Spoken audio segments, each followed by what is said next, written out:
My in-laws expected me to cook for 30, so I sent them a $1,800 catering invoice. For 3 years, I was the silent engine behind my husband's family's picture-perfect holiday gatherings. While they posed for photos with their designer sweaters and perfectly coordinated tablescapes, I was in the kitchen at 5 a.m., elbow deep in turkey brine, orchestrating a culinary ballet for 30 people who never once offered to wash a single dish. They called it family tradition. I called it unpaid labor with a side of passive-aggressive commentary on my gravy consistency. This year, after pulling 2 all-nighters for a major work deadline, I hit my limit. When my mother-in-law texted me a detailed menu request and a reminder to start the cranberry relish early, I didn't reply with my usual resigned, okay. Instead, I opened my laptop, booked a high-end catering service, and drafted an invoice so professional it included a line item for emotional labor surcharge. The real masterpiece? The $10.99 tax form I printed for each of them. The Thompson family holidays were a production worthy of a small Broadway show. Every Thanksgiving, Christmas Eve, Easter Sunday, and even their obscure summer solstice appreciation dinner, my in-laws would descend upon our modest suburban home like a well-dressed, slightly judgmental army. There were my husband's parents, Robert and Eleanor, his 3 siblings, their spouses, and their combined brood of 8 children under the age of 12. Add in a few honorary cousins, and you had a crowd that could comfortably fill a school bus. And for 3 years running, I had been the sole producer, director, and entire backstage crew of this annual event. It started innocently enough. Our first married Thanksgiving, Eleanor had suggested we host because our kitchen is so much more modern. I, eager to impress, agreed. I spent 2 weeks planning, shopping, and cooking. I made a heritage breed turkey, 3 kinds of stuffing, 6 vegetable sides, 4 pies, and a complicated bourbon caramel apple crisp that required its own dedicated cooling rack. The family arrived, oohed and awed over the table, ate with gusto, and then vanished. Robert retreated to the living room to watch football. Eleanor sat at the head of the table, critiquing the wine pairing with her daughter. The kids ran amok, spilling cranberry sauce on the rug. My husband, sweet but utterly oblivious, asked if I needed help washing up just as he was heading out to take the trash to the curb, a task that mysteriously took him 2 hours. I cleaned the entire house alone, from the greasy stovetop to the sticky high chairs until 2 in the morning. When I finally collapsed into bed, exhausted, my husband mumbled, "That was great, babe. Mom said your green bean casserole was almost as good as hers." Almost. The word stuck with me. By our second Christmas, the expectation was cemented. It wasn't a question of if I would cook. It was a given. Eleanor would send me a formal email 2 weeks prior with a list titled Traditional Menu Requirements, which included specific brands of canned goods and a demand for at least 2 non-alcoholic sparkling beverage options for the designated drivers. She never asked what I wanted to make or if I had the time. She simply assumed my schedule would bend to accommodate their feast. This year was different. I was a senior project manager at a demanding tech firm, and we were launching a critical new software platform the week before Thanksgiving. For 2 months, I'd been working 60-hour weeks, surviving on coffee and takeout. The thought of spending my one precious weekend off roasting 3 turkeys and making homemade rolls felt physically impossible. On the Tuesday before the holiday, my phone buzzed with a text from Eleanor. It was a photo of a Pinterest board titled Perfect Thanksgiving Centerpiece and Menu. Emma's house. Below it was a bullet point list. Start turkey brine wed night. Make cranberry relish Thursday am.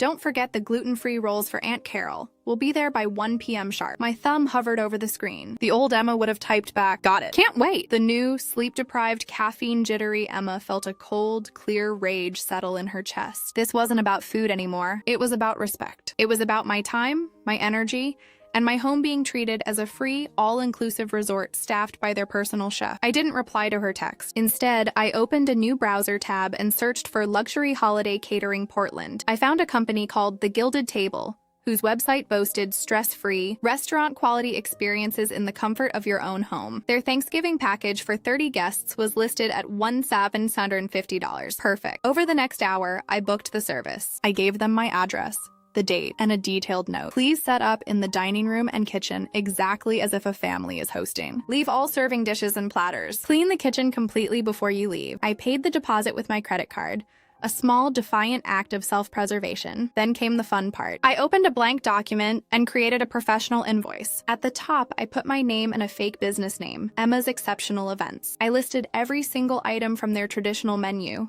assigning it a market rate price. Heritage turkey, $225, artisanal stuffing, X3, $180, homemade pies, X4, $160. Then I added the real kicker, labor, 12 hours or over 75 HR, $900. And finally, the pièce de résistance, emotional labor and family diplomacy, surcharge $435.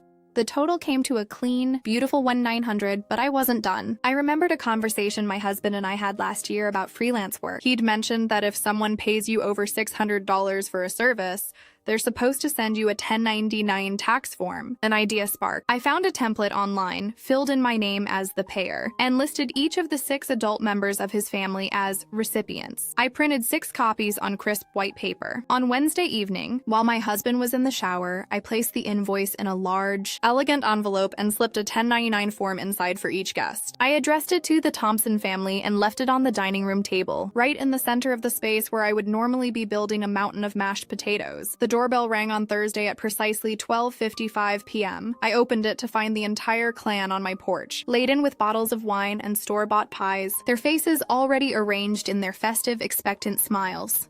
Eleanor stepped forward, peering past me into the kitchen. Is the turkey resting? It smells quiet in there. I smiled, a calm, serene smile I'd been practicing all week. Come on in, everyone. Dinner is all ready. You'll find your place cards on the table. They filed into the dining room, their chatter dying down as they saw the professionally styled tablescape, the gleaming silverware, the linen napkins, the perfect floral arrangements, and then they saw the large cream-colored envelope sitting at the head of the table. Robert picked it up, frowning. What's this? It's your bill, I said, my voice light and cheerful. For the catering. The silence that followed my statement was absolute. It was the kind of heavy, suffocating quiet you usually only find in a library or a courtroom, right before a verdict is read. Robert held the thick, cream-colored cardstock at arm's length, his reading glasses perched precariously at the very tip of his nose. He blinked. Once, twice, as if hoping the numbers would rearrange themselves into a more acceptable format. Beside him, Eleanor let out a short, breathy laugh that sounded entirely forced. She reached out and patted my arm, her manicured nails clicking against my sleeve. Very funny, dear, she said, her voice tight. You always had such a quirky sense of humor. Now where is the turkey? Mark's sister, Sarah, shifted uncomfortably near the buffet, the rustle of her silk blouse the only other sound in the room. I gently removed her hand from my arm and took a step back, crossing my arms over my chest. It's not a joke, Eleanor. The food is from the Gilded Table. They're currently finishing the plating in the kitchen. But since I am no longer providing my culinary and hospitality services for free, the cost of the event falls to the beneficiaries, which is all of you. Robert lowered the invoice, his brow furrowing deeply. He turned the paper over, then looked back at the front, his eyes locking onto the bottom section where I had neatly paper-clipped 6 identical 1099 MISC forms. What is this? He asked, his voice dropping an octave. Tax documents? Yes, I replied, keeping my tone perfectly level, the same voice I used when explaining project delays to angry stakeholders. Since the total amount exceeds $600 per household, and I am operating as an independent contractor for this event, the IRS requires me to issue a 1099 for the income I received from you. You'll need to report it on your taxes next April. The front door opened,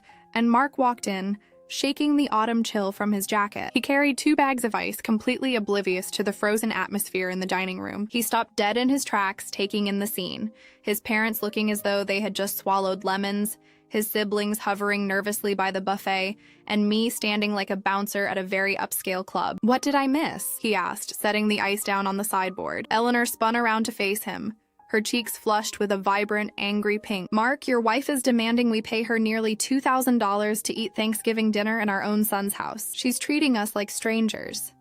Mark looked at his mother, then at the invoice still clutched in his father's hand. He walked over, gently took the paper from Robert and scanned the items. I watched his eyes track down the list, past the artisanal stuffing and the heritage turkey, landing squarely on the emotional labor and family diplomacy surcharge. A slow, profound realization washed over his face. He didn't look angry. He looked like a man who had just woken up from a 3-year nap. Mom, Mark said quietly, folding the invoice and placing it back on the table. Emma worked 60-hour weeks this month. She was up until 3 in the morning for the last 3 days. She isn't cooking today, Eleanor gasped, a dramatic, theatrical sound that echoed off the hardwood floors. So she punishes us by starving us and sending us a bill? We are family. You don't invoice your family for a holiday meal. It's vulgar. Tradition dictates that the family provides for one another. Tradition, I interjected, stepping forward, is a shared effort. For 3 years, I have provided a commercial-grade catering service for 30 people. I have sourced the ingredients, cooked the food, served the meals, and cleaned the kitchen until my hands ache. And in return, I get criticized for the consistency of my gravy, and expected to do it again next year. If you want a free chef, you need to hire a different relative. The dining room was a study in contrasts. While the adults engaged in this high-stakes financial negotiation, the 8 children had already discovered the buffet. The soft classical music playing from the caterer's portable speaker was entirely drowned out by the sounds of little hands grabbing dinner rolls and the clatter of silverware against fine china. My nephew, Leo, was currently trying to balance a silver serving spoon on his nose, completely unbothered by the fact that his grandmother was on the verge of a coronary event. The catering staff had set up a beautiful carving station, complete with fresh rosemary sprigs and warm bread baskets. The children didn't care about the financial dispute. They only cared that there was an endless supply of mashed potatoes. Sarah's youngest daughter was already on her second plate, happily oblivious to the fact that her mother was currently refusing to make eye contact with anyone. The smell of roasted sage, brown butter, and caramelized cranberries filled the air, a rich, savory aroma that made the tension feel almost surreal. I watched my brother-in-law quietly slip a dinner roll into his pocket, clearly deciding that self-preservation was the best course of action. Eleanor marched over to the dining table, snatching the invoice from Mark's hand. "I am not paying this," she declared,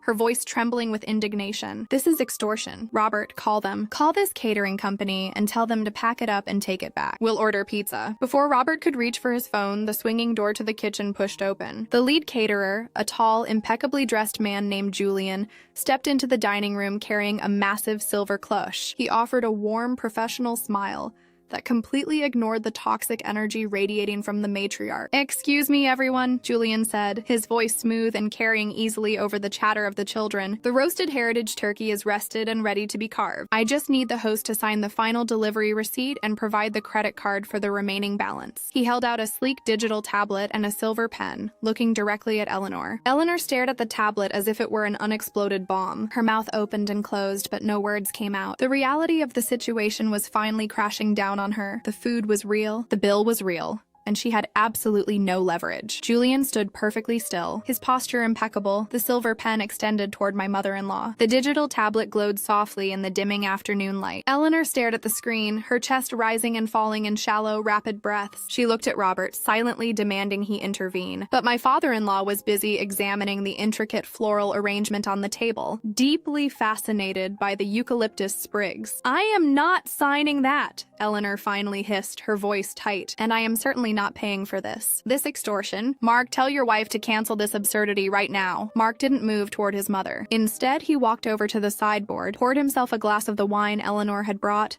and took a slow sip. "I'm not telling her anything, Mom," he said, his voice remarkably calm. "She's right. We've been taking advantage of her for 3 years." "Taking advantage?" Eleanor's voice pitched up, echoing off the vaulted ceiling. "She is family. We share our lives with her. We share our holidays. This is what families do." "Families share the load," Mark replied, setting his glass down. He walked over to Julian and gently took the tablet from his hand. "I'll handle the payment." Eleanor gasped, a genuine sound of betrayal. "Mark, you are paying her to hold a dinner party in her own home? You are validating this ridiculous behavior." "I'm paying a professional catering company to provide a meal for 30 people, Mark corrected her, tapping his credit card against the screen. "And I'm paying my wife the respect she deserves by acknowledging that her time and energy have value. If you want to contribute, you can Venmo me your share of the tip." The digital reader chimed a cheerful, melodic note. "Transaction approved?" Julian offered a crisp nod. "Excellent. The balance is settled. We will begin clearing the tables in 45 minutes. He bowed his head slightly and retreated back into the kitchen, the swinging door closing softly behind him. The rest of the afternoon unfolded in a state of surreal dissonance. The food, to no one's surprise, was exceptional. The turkey was perfectly roasted, the skin crisp and golden, the meat tender and rich. The artisanal stuffings were savory and complex, the pies flawlessly executed. The children, completely unbothered by the adult drama, ate with enthusiastic abandon. My nephew Leo actually asked for a third helping of the mashed potatoes, loudly declaring it the best Thanksgiving ever. Eleanor sat at the table, pushing a piece of roasted carrot around her plate, her face a mask of stubborn resentment. She refused to compliment the meal. She refused to acknowledge the caterers when they smoothly cleared the plates and replaced them with coffee and dessert. Every time she opened her mouth to deliver a passive-aggressive remark about the lack of homemade charm, Mark would smoothly intercept, changing the subject to the kids' upcoming soccer tournaments or the weather. He was acting as a human shield, absorbing her frustration so I wouldn't have to. For the first time in 3 years, I didn't spend the post-dinner hours scrubbing baked-on gravy from roasting pans. I sat in the living room with a cup of coffee, listening to my husband's siblings argue good-naturedly over a board game. I watched the caterers work their magic. Within an hour, the dining room was restored to its normal state. The kitchen was spotless, the countertops gleaming, the floors swept. When Julian and his team packed up their equipment and quietly slipped out the back door, the house felt entirely different. It felt like a home, not a commercial kitchen. When the last of the family departed, the silence that settled over the house was profound. Mark locked the front door and turned to me. The exhaustion of the day was finally catching up to him, but his eyes were clear. "I'm sorry," he said, wrapping his arms around me. "I'm so sorry it took me this long to see it. I was so used to the way things were that I didn't realize how unfair it was to you." "It's okay," I murmured into his shoulder. "You see it now." "I do," he said, pulling back to look at me. "And it's not happening again. Next year, we're going to a restaurant. Or we're hosting, but everyone brings a main dish, and I'm hiring a cleaning crew for the next morning. Your days as the unpaid executive chef are officially over." I smiled, feeling a massive weight lift off my chest. "I'd like a restaurant. Somewhere with a really good wine list and 0 dirty dishes." "Done," he said, kissing my forehead. The following Thanksgiving, we didn't cook at all. We booked a private dining room at a lovely Italian place downtown. The waiter poured the wine, the ambient lighting was warm, and for the first time, I wasn't mentally calculating how long it would take to preheat the ovens. Eleanor complained about the noise level and the lack of traditional ambiance, but she ate every bite of her osso buco. The kids ran around a designated patio area, burning off energy without tracking mud into my house. And I spent the entire evening drinking wine, laughing with my sisters-in-law, and actually enjoying the holiday. Sometimes establishing a boundary requires a little bit of friction. It requires standing your ground when the people around you are used to you yielding. I didn't need to yell or throw a tantrum to change the dynamic of my marriage and my family. I just needed to send an invoice and let the math speak for itself. Now, when November rolls around, I don't feel a knot of dread in my stomach. I just feel grateful for the quiet, the clean kitchen, and the knowledge that my time is finally my own.